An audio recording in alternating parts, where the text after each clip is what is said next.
Black Widow is out now on Disney Plus for $30 on Premier Access as well as in theaters.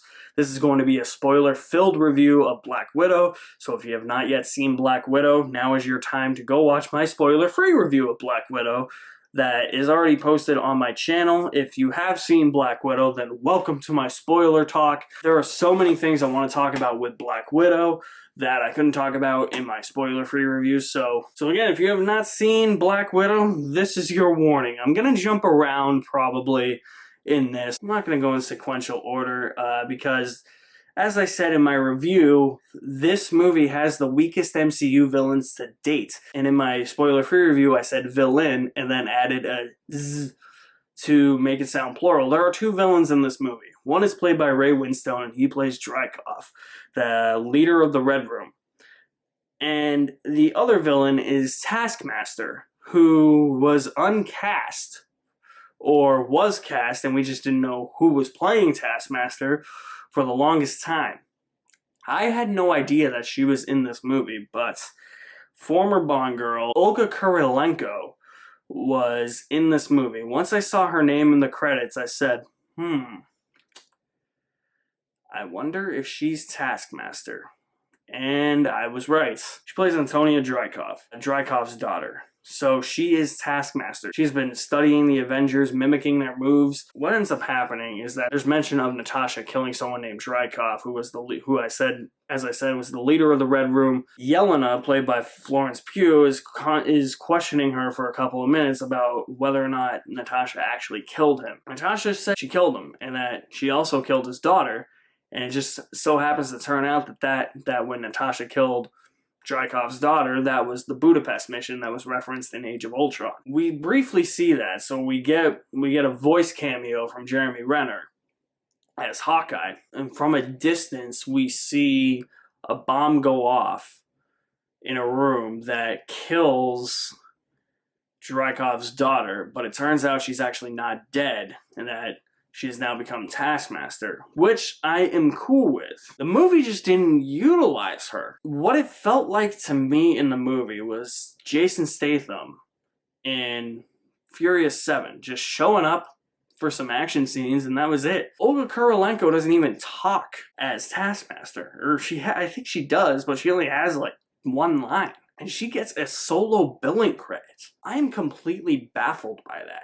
You take such a great idea and a great concept for a character, and you just let it go to waste. There's so much that could have been done with Taskmaster. I mean, the most interesting thing is the fact that Dreykov is mind controlling her into killing the Avengers, but even after the mind control is broken, it feels like she doesn't really care. She still wants to kill Natasha. That's what it felt like to me. Because Natasha, we know that Natasha is compassionate. So she's going to try and apologize, but Dreykov warns her. It's like, your apologies aren't going to make amends for what you did to my daughter. Because when Taskmaster takes off her helmet for the first time, you just see Antonia's face like burned and scarred and looks all disgusting, and it's like, man, you've really been through hell. Her face was scarred because of that bombing. And really, when you think about it, Natasha should probably know whether or not she killed somebody. I mean, she even makes a reference to the fact that there wasn't a body. I forget if it was for her or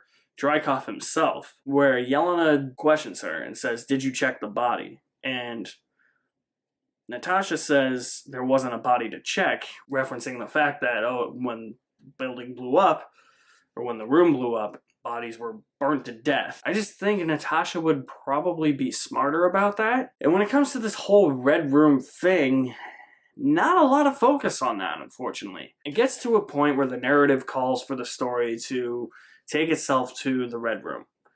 And Rachel Weisz's character is the lead scientist in the Red Room. So she has been working for Dreykov. You find that out about Rachel Weisz's character, Melinda, and David Harbour's character, Alexei, that they were actually Russian spies, and they created this false family, took Yelena and Natasha in as a cover while they were working for Dreykov. So Dreykov does have that first scene in the beginning with David Harbour, and the de-aging effects on both David Harbour and Rachel Weisz are actually really, really good. Turns out that Alexei, or the Red Guardian, the Russian counterpart to Captain America, is stuck in, is it jail? I want to call it a gulag, because it looked more like a gulag than a jail. Or a prison. So Natasha and Yelena have to go and break him out because they think he knows how to get to the Red Room when he actually doesn't. So the narrative just keeps telling us these things about the Red Room that are actually false. And what we learned before from the Red Room, we've seen flashbacks of the Red Room in Age of Ultron. And I think it actually really hindered this movie that it wasn't necessarily an origin movie. I understand the mindsets that Scarlett Johansson and Kevin Feige had when they said this wasn't going to be an origin story for Natasha. I said, okay, that's going to be interesting. Maybe the movie will focus a lot on the mission in Budapest, and then maybe it'll focus a lot on the Red Room. But those felt like afterthoughts in this movie, unfortunately. And by the time we get to the Red Room, it's really far into the movie, and they don't really do much with the Red Room. Like, you go into the Red Room. Based on everything we have seen, or everything that was referenced in the MCU up to this point, I expected more from the Red Room. I expected this really hostile environment. I mean, the Widows, I think, were referenced to be trained as not only assassins, but ballerinas as well. Where the hell was that in this movie? They could have done like a Suspiria, Black Swan-esque type of training regimens or something. That would have been cool. That would have been cool to see, but it's just, he just walks in, and you just walk in on a room full of women that are really just flapping their arms around and coming up with superhero poses, and that's not what I wanted from the Red Room. I wanted there to be a lot of intrigue and mystery. There's no mystery set up with the Red Room in here, so the Red Room just feels like it's inconsequential. And what makes the Red Room feel even more inconsequential is the fact that at the beginning of the movie, Yelena is tracking down these vials. And you find out that these vials lead to mind control. So this is how Dreykov is mind controlling Taskmaster, and he's mind controlling the other widows in the Red Room. That felt like an afterthought after a while. Then that came back in the final act of the movie when you learn that Dreykov has other widows spread throughout the rest of the world that he is mind controlling. I remember just thinking in the theater, I was like, oh, this is actually important.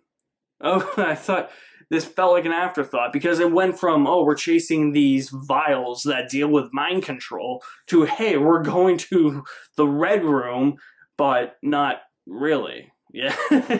Do you know what I mean? I feel like most of the spoiler review is just going to be me bitching about the Red Room and it not being what I expected. I mean, the action scenes were cool. When they break Alexei out of the gulag, because I'm saying gulag because it's cooler than jail or prison. When they break him out of the Russian gulag, it was awesome. I felt like, what's that level in Call of Duty where you have to break somebody out of the gulag? Don't you have to break like Captain Price out of the gulag?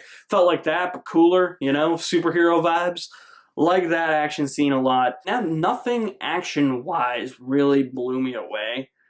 And I was hoping that even though we had seen all the action scenes in the film's numerous trailers, because of all its delays for its release date, not on the film, that's out of anybody's control.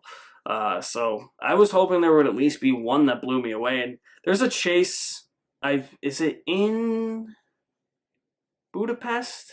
I don't know. I do think it is in Budapest. There is a chase in Budapest that I thought was adequate. Most of the other action scenes are just serviceable. A lot of them deal with Taskmaster. Antonia as Taskmaster felt like no threat, because she's not in the movie all that much. The movie seemed like it was struggling with balancing its villains and its story with the family drama. And there's a lot of downtime in this film, especially towards the middle. And I really like the middle section of this movie where it deals with a lot of that family drama, where the four principal characters actually come back together and realize, hey, even though we're a fake family, we still have this family bond. I really like that. I really like the scene with David Harbour trying to console Yelena after she learns that this entire family has been a sham this whole time and it's just a cover-up, where to her, it never felt like that. And I thought that that's where the emotions in the movie were really high. And there's a scene earlier in the movie where Don McLean's American Pie comes on, and it's actually her favorite song. The scene between Yelena and Red Guardian, Alexei, in this chunk of movie was actually really endearing, and they actually get to sing that song again, or they start to sing that song again. What really got under my skin, though, is that endearing family moment is abruptly interrupted by an ambush, and then we find out that Natasha came up with this elaborate plan to try and trick Dreykov so that they could get into the Red Room more easily. I didn't really buy it. I didn't really know how it worked, because I was like, where did Natasha get that technology? It's almost like they Mission Impossible did. Like, they were wearing face masks. You know in Mission Impossible how they create the face masks? And they were wearing the masks? That's what this was. Because essentially, you find out that the ambush was all a ruse, but it was led by Melinda, Rachel Weisz, and so the movie tricks you into thinking that she's actually still working for Dreykov and that she's going to betray the rest of the family, but then she pulls off a mask, and it's Scarlett Johansson, it's Natasha, and then the parts with Natasha and the Red Guardian are the parts she rips off a mask, and it's Melinda. So I didn't, like, where did that technology come from? I get it was all, I get its sense in the story, how it was all a ruse, and this was their plan from the beginning. Where did they get that technology? I'm just, like, how did that happen? Tom Cruise give it to them? Like, ugh, man. They blow up the Red Room, so it turns out that they're able to get all of the widows that are in the Red Room away from mind control, and all the widows are able to escape. They never really explain what happens to the other widows that are scattered throughout the rest of the world, which to me really felt like Civil War. Where it said, oh hey, Bucky's not the only Winter Soldier, there were 5 other Winter Soldiers. It's like, hey, Natasha's not the only Black Widow. But I guess, no, never mind. My point's not going to really stand. It won't really make that much sense, I guess, because we knew that there were other Black Widows, but there's no training regiments to show how these Black Widows operate. I just wish that it just showed more of the Red Room and how the Black Widows train and what their daily routine is like, what their daily life is like. I mean, obviously they're under mind control, and those were questions that we had way back in Age of Ultron. So, in a way, this movie was disappointing. It should have focused on certain aspects. It should have focused a lot on Budapest, and it should have focused a lot on the Red Room. Instead, it's just chunks of the movie that focus on that. So dealing with this vial thing, the vials that deal with mind control. I think they said it was like an antidote to mind control, but why would there be an antidote to mind control? Does that mean that everybody that got possessed by Loki in the first Avengers movie needs an antidote because they were under mind control? I mean, there's technology in the Red Room. How does this technology work? Again, how does technology work in this movie? I don't know, but it was just disappointing for me. I wish that they had focused on a lot of those aspects a lot more, while also having a good balance of the family drama, which is by far the best part of the movie. And Florence Pugh contributes a lot to that. She's got a lot of great humor in here. So doesn't David Harbour. He's a very versatile actor. Rachel Weisz even has some funny lines. In the ways that the narrative plays out and where they take the story and how they utilize the movie's main villains really disappointed me. That was something I was fearful of, because when I saw Taskmaster in the trailers, I said to myself, this is going to be like a Jason Statham Furious 7 situation, isn't it? And it actually ended up being a lot worse. I think that it's worse than Malekith. Mostly because they're not in the movie all that much, but they're also not given much to do. Unfortunately, their presence is never felt throughout the rest of the movie. So, disappointing Black Widow, but I still think it's enjoyable enough, but it is in the bottom tier for Marvel movies for me. I didn't hate it. I'm slightly more positive, but major aspects of it bother me. So that is my spoiler review for Black Widow. Hope you guys enjoyed it. What did you guys think of Black Widow? Did you guys like any of these aspects of Black Widow? Did you dislike them like I did? Drop me some feedback in the comment section below. I will leave my link to my website in the description below as well. You guys are the best. Thank you for watching. My name is Alex Madden, and I'll see you at the movies somewhere.